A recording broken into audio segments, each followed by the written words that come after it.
Tokia istorija iš mano jaunystės, kaip mūsų visus gyvenimas testuoja, tiek jaunus, tiek vyresnius.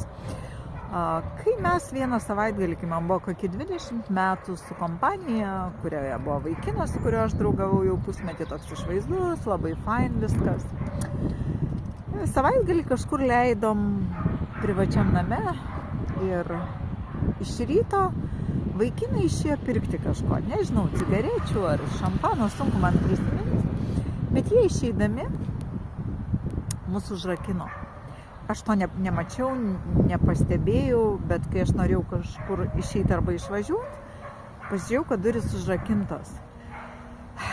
Ir tada vaikinai grįžo, viskas tvarkoj ir aš nuo tos pačios akimirkos negalėjau daugiau matyti to žmogaus, neatsakiau jos skambučius, visiškai nutraukiau ryšį ir nebendravau. Ir jis finale, kai jau visos galimybės beveik buvo atmestos, kažkur manęs palaukė prie darbo ir sako, tai kaip tu taip gali dėl pajuokavimo viską nutraukti? Nepamenu, ką aš tada pasakiau ir kuo ten viskas pasiaiškinom, bet aš žinau vieną, kad tai buvo ne pyktis, tai buvo ne principas, tai buvo taip, kad tiesiog mano viduje kažkas lyg ranką paėmė ir viską patraukė.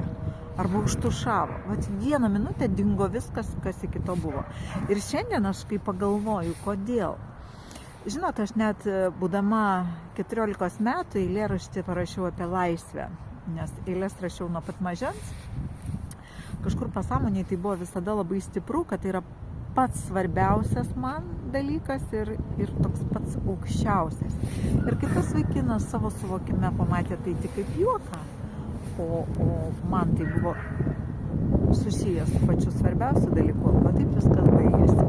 Todėl galbūt ir jis nesuprato, dėl ko taip įvyko, o aš net ir nesistengiau suprasti, todėl kad man viskas tiesiog dingo. Tai mus testuoja ir jaunystė, ir vyresniam amžiui. Ir nuo to, kaip mes